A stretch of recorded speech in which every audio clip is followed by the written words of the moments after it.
break, and now you're an undrafted free agent with the Ravens. Take us through the process.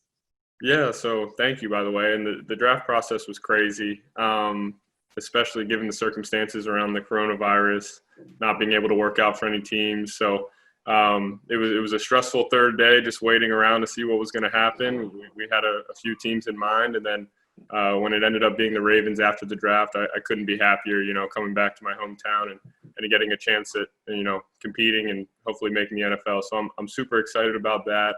And now we're just into the process of virtual meetings, virtual lifts, and everything like that. So I wish we were in the building with all the guys and the staff, but it's been good online so far. So I'm just excited that we're getting started.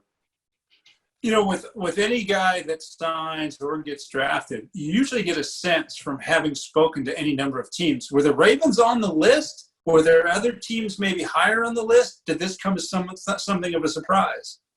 Yeah, I had spoken to Coach Randy Brown with the Ravens a lot throughout the process, so I got to know him well.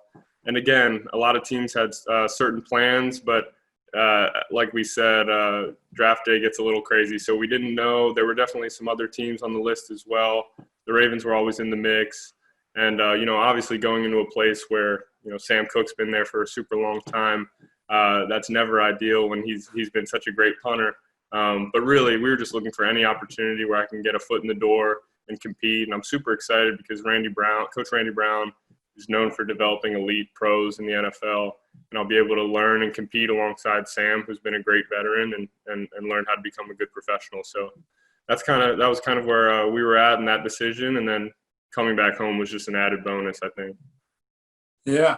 Now, given the nature of punting, you have one of the few positions in football where you just need a wide open field, coronavirus or not. You can get your work in, can't you? Yes, sir. Yeah, I had to hop a few fences at first. But, yeah, wherever I could just bring my cleats and my footballs and then just start hitting some, it's been good. So just working out and kicking about every other day and just staying ready. So it's been good. Have you been able to get together with Sam and Justin at all, just informally getting some workouts? I have, yeah. And they're great guys, and we're starting to get some work in together a couple times a week and just trying to learn from them and compete every time we go out there, trying to push each other and just staying ready for whenever we can start camp in person. So it's been good. That's excellent. So you mentioned Sam. I mean, he is now the longest tenured guy on the team. He's one of the best punters, not just in the NFL now, but all time.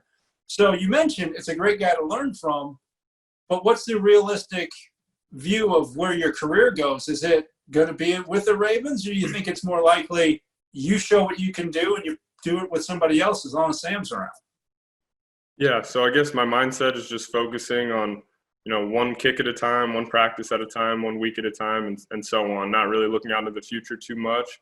Just want to get in there and prove that I can belong on an NFL team. And, hopefully it's with the Ravens. And if not, then, you're really auditioning every practice, every preseason game, and for all other 31 teams. So I've said before, Sam's proven himself, obviously, for 15 years that he's an NFL guy. And now it's time for me to go in and try to prove that I belong in the NFL as well. So we'll see how everything shakes out. I'm just excited for the opportunity.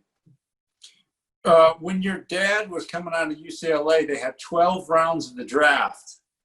Have you suggested to him that if they still had 12 rounds, you'd have been drafted maybe even higher than him? Well, yeah, I like to joke with him. I technically got drafted in the 8th round this year. So so I'll mess around with him a little bit there. But no, I mean, I have a ton of respect for my dad, obviously. He's been my coach all the way up. And, yeah, it's been great. So he's been helping me out my whole life and really got me to the point where I am today. So I'm super thankful for him. Now, Dom, you're much like Sam. Not a lot of people know this. Sam Cook was an outstanding athlete in high school. Like, he played a lot of sports, and you did the same. Punters kind of have this rap of being, oh yeah, they just punt.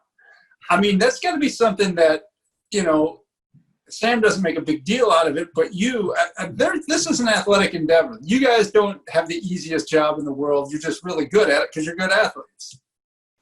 Well, I appreciate that. You're one of few people to recognize that and bring it to light. For us punters, no. But yeah, I mean, I think anytime you're a professional in anything, you have to be an athlete. Um, I think playing 3 sports throughout my high school career and really my whole life, that definitely helped me become a better athlete and be able to, handle the ball, catching wise, and being a good holder as well. And Sam's done a great job with that throughout his career. So there's a lot that goes into it. Being an athlete definitely helps. And then I think the biggest thing is just being a football player that happens to punt and not a punter that tries to be a football player. So that's kind of how I like to think about it. That's well said. That's good. Now, maybe this is obvious, Dom, but a lot of us, we admire our fathers, we learn from them, and here's your dad who was a great punter, and now you are. Like, is it that obvious that you were just going to do this, or did you have to fall in love with it because there were probably other things you liked and wanted to do and maybe could have gone career-wise? Yeah, I think whenever you get to this level, I mean, I think there has to be a level of passion for it, almost like a level of obsession, I think, to really be great at it, especially something so technical like punting. I wasn't a soccer guy that played all the way up and then transitioned late like a lot of punters and kickers. I was a quarterback all the way, throughout my football career, and then focused more on the punting and kicking as I started to excel there. And yeah, I did become passionate for it, and it definitely helped that my dad was always there, being able to coach me through it. But yeah, I kind of became obsessed, I guess, and that definitely helped me along the way, I believe. So this is something for you to celebrate as a family, and I gotta believe friends, family, all Ravens fans. I mean, again, not just you experiencing this, but this is a shared experience. And what has the reaction been in your surrounding friends and family? Yeah, it's been an outpouring of love and support. It's been great. I think it's always added being the hometown team, and everyone's been a fan throughout their whole life. So it made it easy for the rest of my family and friends. They already have the Ravens gear, so they'll be wearing it. But no, it's been a blessing, and I'm super thankful that it's here with the Ravens. But yeah, everyone's been great and really supportive. So. Well,